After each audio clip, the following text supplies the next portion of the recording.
Hello everyone. So today we are going to talk about the histology of kidney. Now if you look at the hemisection of a kidney, we can see that the kidney is composed of an outer darker looking and somewhat granular cortical area and an inner medullary area. The medullary area is composed of triangular structures called the renal pyramids.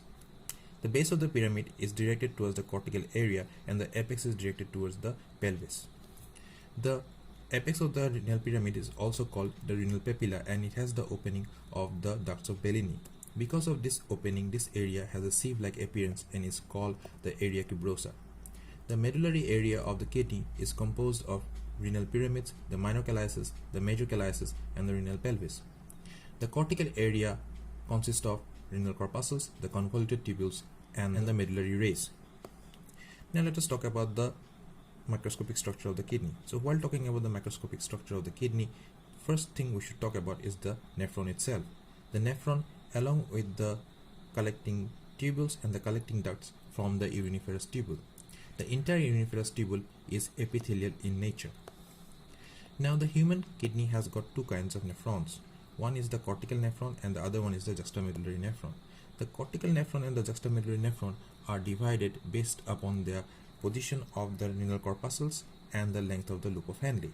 The cortical nephron has its renal corpuscles situated deep inside the cortical area, and the loop of Henle only travels a short distance into the medullary area of the kidney. Whereas the juxtamedullary nephron has the renal corpuscle situated near the corticomedullary junction but within the cortical area itself.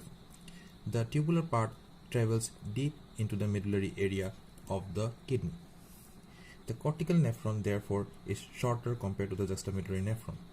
Also, the cortical nephrons are far greater in number as compared to the juxtamedullary nephron, which constitute only about 15% of the total population of the nephron in a kidney. Now, the nephron has got a wider cup-like structure which is double layered in one of its ends. This cup-like structure is called the Bowman's capsule. It has an outer or a parietal epithelium and inner or visceral epithelium. The visceral epithelium is closely adherent to the endothelium of the capillaries that are present within the Bowman's capsule. These capillaries are called the glomeruli. The space between the parietal layer and the visceral layer of the Bowman's capsule is a hollow space which receives the ultrafiltrate of the blood, and this is called the urinary space or the Bowman's space. The parietal layer of the Bowman's capsule is lined by simple squamous epithelium, and the visceral layer is lined by specialized cells called the podocytes. The podocytes are so called because they have got foot-like processes, and these podocytes are closely adherent to the endothelium of the capillaries. If we look closely, we can see that the Bowman's capsule has got two distinct poles. In one of the poles, it is receiving the afferent arterioles that will form the tuft of capillaries called the glomerulus, and also the efferent arteriole that drains the glomeruli coming out of the same area. So this portion is related to the arterioles and hence it is called the vascular pole. Now if we look at this diagram, the picture becomes a bit clearer. So this is the Bowman's capsule, which is lined by two layers of epithelium. The outer or the parietal layer is lined by the simple squamous epithelium, and the inner or the visceral layer is lined by the podocytes. At one of its pole, the afferent arteriole goes in and the efferent arteriole comes out. So this is the vascular pole because it is related to the vascularity. On the other pole, however, the urinary space or the Bowman's space is continuous with the lumen of the proximal convoluted tubule. The urinary space or the Bowman's space is the space between the parietal layer and the visceral layer, and it is continuous with the lumen of the proximal convoluted tubule at the urinary pole. The proximal convoluted tubule begins at the Bowman's capsule. It is tortuous and it makes many convolutions near the Bowman's capsule from which it arises. It continues as the thick segment of the loop of Henle. The loop of Henle has got a descending limb, a hairpin turn, and the ascending limb. The descending limb has got both thick and thin segments, and the ascending limb also has got a thin and a thick segment. The upper part of the descending limb is continuous with the proximal convoluted tubule, and the ascending limb continues as the distal convoluted tubule. And finally, it drains into the collecting tubule. The ascending thick limb of the loop of Henle comes close to the vascular pole of the renal corpuscle, and it continues as the distal convoluted tubule and finally drains into the collecting tubule. The collecting tubule drains into the larger collecting ducts, and the collecting ducts travel to the apex of the renal pyramid. Several connecting ducts open into the apex of the pyramid and are called the ducts of Bellini. So this is the apex of the pyramid, and these are the openings for the ducts of Bellini. Here also we can see the opening of the ducts of Bellini at the apex of the pyramid. This space here is the minor calyx. So the ducts of Bellini open into the minor calyx.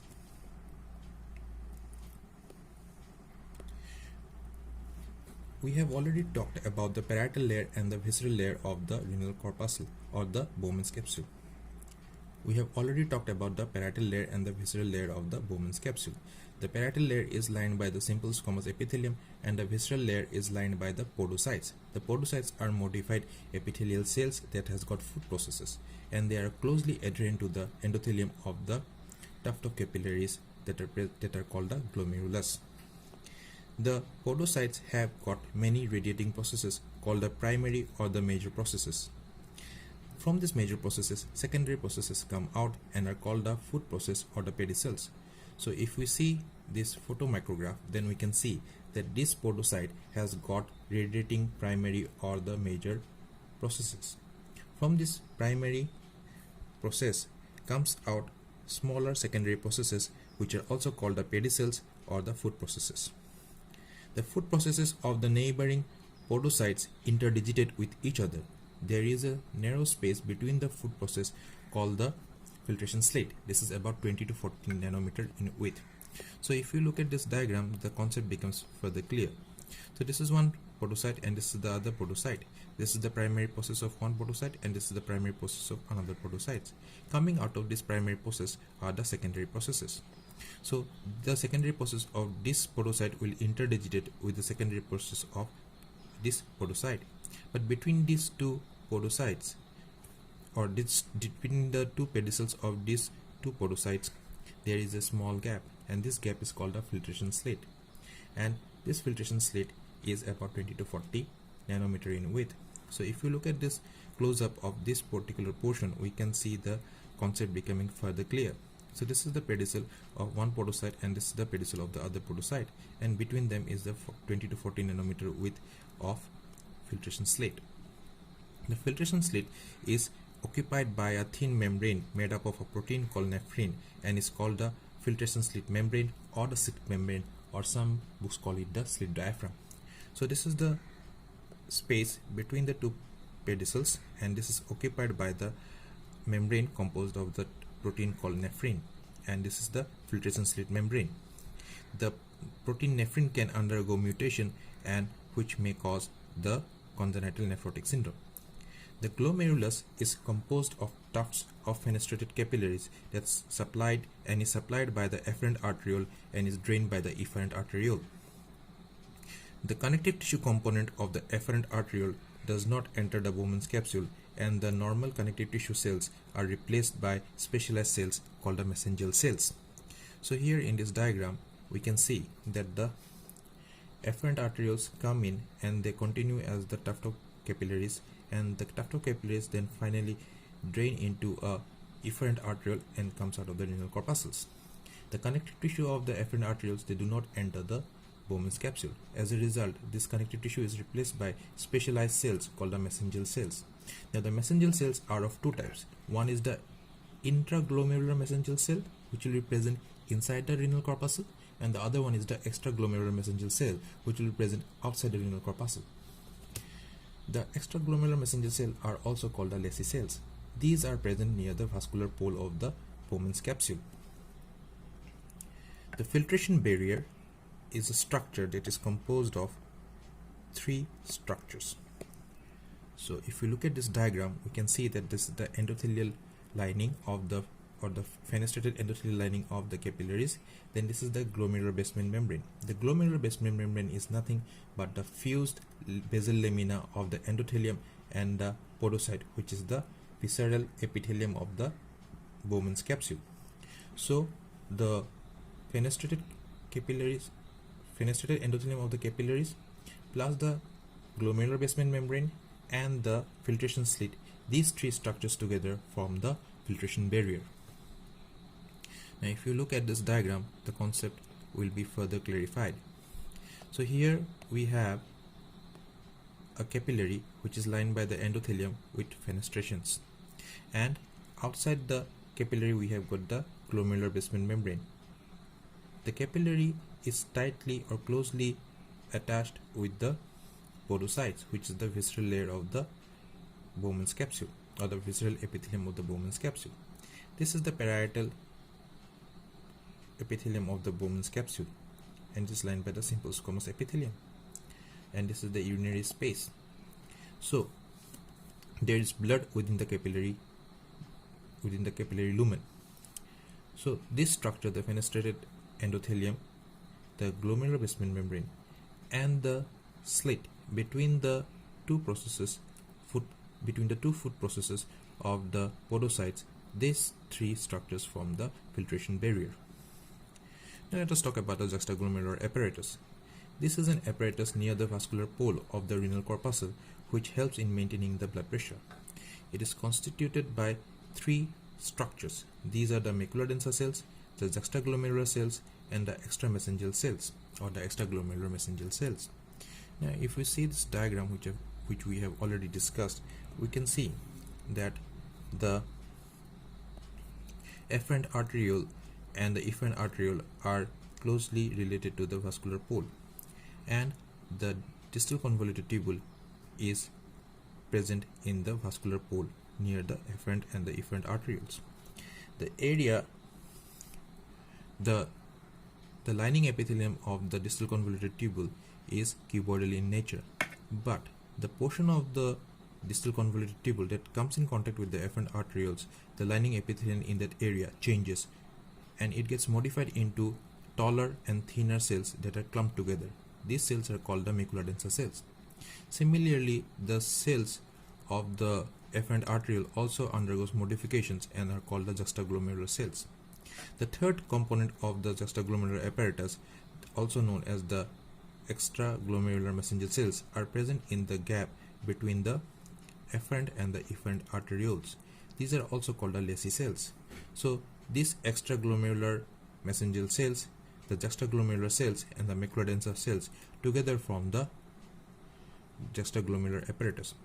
Here also we can see it in a better way. So this is the afferent arteriole that comes in and continues as the glomerulus, and the glomerulus is continued as the afferent arteriole, and it comes out of the renal corpuscles. So the cells in the afferent arterioles that is close to the distal convoluted tubule becomes modified into juxtaglomerular cells, and the lining epithelium of the distal convoluted tubule near the afferent arteriole becomes modified into macula densa cells, and between the afferent and the efferent arterioles are the extraglomerular mesangial cells, or otherwise called the Lacy cells. Now some books say that the juxtaglomerular cells may not always be present only in the afferent arterioles. The efferent arterioles may also have the juxtaglomerular cells. Now let us talk about the function of the juxtaglomerular apparatus. The juxtaglomerular apparatus secretes renin. The renin breaks the angiotensinogen of the blood plasma to angiotensin 1. The angiotensin 1 is broken down to angiotensin 2 in the lung by an enzyme called angiotensin convertible enzyme, or ACE. The angiotensin 2 raises the blood pressure by vasoconstriction and controls the glomerular filtration rate.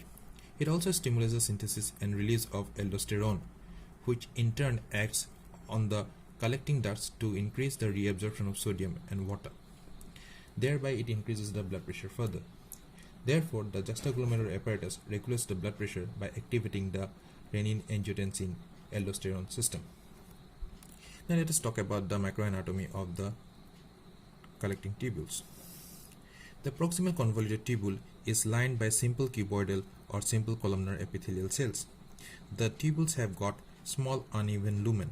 There is presence of brush border formed by the tall microvilli on the apical surface of the cells. So this is a portion of the proximal convoluted tubule that has got an uneven lumen which is narrow, and it has got a brush border formed by the tall microvilli on the apical surface of the epithelial lining. The loop of Henle has got a histological structure that is similar to the thick descending limb. In the loop of Henle, the thick descending limb has a histological structure that is similar to the proximal convoluted tubule. The descending and the ascending limbs of the loop of Henle are lined with squamous epithelium and bears few macrovilli. The distal convoluted tubule are lined by the cuboidal epithelium with brush border which is not present, but however there are presence of microvilli. The distal convoluted tubule are lined by cuboidal cells. The brush border is not present, but however there are presence of some short microvilli. Now let us see the slide itself. So when we put a slide of kidney under the microscope and we view it under low magnification, the first thing that we see is the renal capsule. The capsule is made up of the first thing we see is the fibrous capsule. Lying underneath the fibrous capsule is the cortical area. Now we have already told that the cortical area of the kidneys consists of the renal corpuscles, the convoluted tubules, and the medullary rays. So here we can see a circular structure which is called the glomerulus, which is called the renal corpuscle. Now we know that the renal corpuscle is made up of Bowman's capsule and the glomerulus. So here we can see the glomerulus, and surrounding the glomerulus is a hollow space, the urinary space or the Bowman space, and outside the Bowman space is the parietal layer of the Bowman's capsule. Now we can see two kinds of tubules over here. One tubule has got the lumen empty and the other tubule has got the lumen filled up.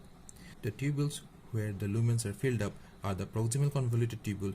The ducts where the lumens are empty, these are the distal convoluted tubules. Here in this diagram we can see that this renal corpuscle have got a vascular pole and the urinary pole, and by the side of the vascular pole we have the empty lumen, that is the distal convoluted tubule. Usually the distal convoluted tubule are lesser in number as compared to the proximal convoluted tubule. So this is all about the histology of the kidneys. We have not discussed too much into the details of the microanatomy of the kidney, but this is the basics of the things that one should know as an undergraduate students. So if you have any doubts or any suggestions to be made, then you can comment on the comment section below. Thank you for your patient listening, and if you like this video, then kindly subscribe to the channel and share it amongst your friends and give a like to the video. Thank you and good night.